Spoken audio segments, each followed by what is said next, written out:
اعوذ باللہ من الشیطان الرجیم، بسم اللہ الرحمن الرحیم۔ ہم قرآن پاک کی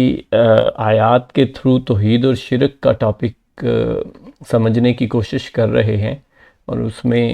آج کی جو سورہ ہے اس میں ہم دیکھیں گے کہ اللہ پاک، اور یہ قرآن پاک کی بات ہے، میں قرآن پاک کی آیت شیئر کر رہا ہوں، آپ خود بھی پڑھ لیں کہ رسول کی خیر خواہی کچھ بھی نفع نہیں دے سکتی۔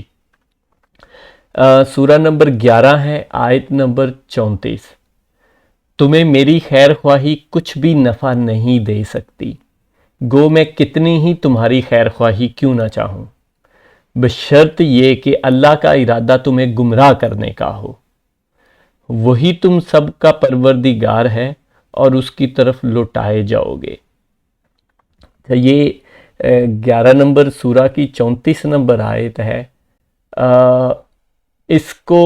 میں نے اس لیے آج یہ کیا، اس کی ہم اگلی پچھلی آیت پورے کنٹیکس کے ساتھ، یہ کچھ 10-15 آیات اکٹھی ہیں جس میں پورا واضح ایک ہر طرح ہر لحاظ سے توحید اور شرک کا اور بہت سارے پوائنٹس جو ہیں وہ اللہ پاک نے واضح کیے ہیں اور ڈسکس کیے ہیں، تو وہ ہم اکٹھے کریں گے۔ یہ بیچ میں سے 34 نمبر آیت میں اس لیے شیئر کر رہا ہوں کیونکہ یہ پچھلی ویڈیو کے بالکل جو پچھلی آیت تھی وہ آلموسٹ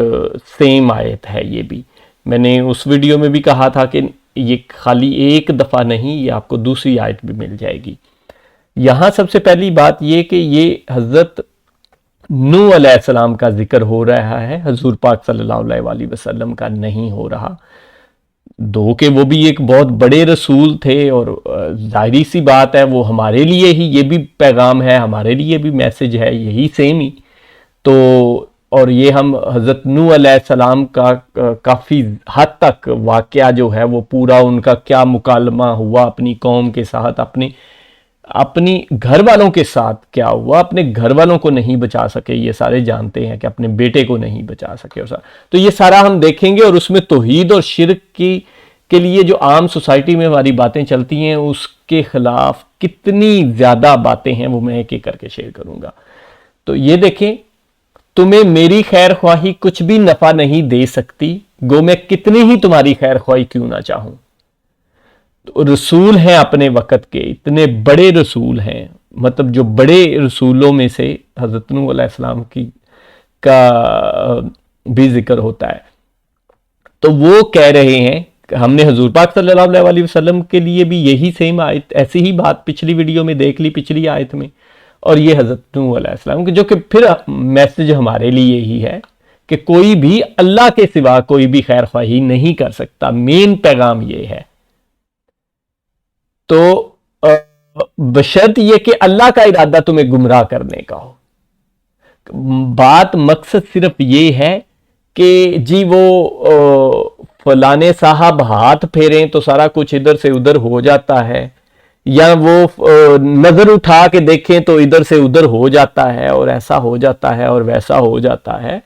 وہاں تو کوئی ساتھ میں شرط یہ نہیں لگاتا کہ اگر اللہ چاہے تو یا اللہ کرے تو، یہ اللہ کرتا ہے، ساتھ میں کوئی نہیں۔ وہ تو کہتے ہیں جی یہ تو دیکھیں کرامات ہیں بزرگوں کی، وہ تو ایسے نظر اٹھاتے تھے تو ہر طرف سارا کچھ ایسے ہو جاتا تھا، اور ہاتھ اٹھاتے تھے تو ایسا کچھ ہو جاتا تھا، لیکن جب بعد میں آپ ان سے بحث کریں گے تو وہ فوراً کہیں گے نہیں جی وہ تو اللہ ہی کرتا تھا۔ بھئی آپ کا مین پیغام، آپ کا مین جو پورا ادارہ چل رہا ہے، یا پورا سلسلہ چل رہا ہے، وہ تو ہے ہی سارا اس پہ کہ وہ فلانے صاحب ایسے، اور فلانے صاحب کی کرامات ایسے، اور فلانے بزرگ ایسے، اور فلانے چیز ایسے۔ وہ ہوں گے، ضرور ہوں گے، اپنے دور کے سارے ہی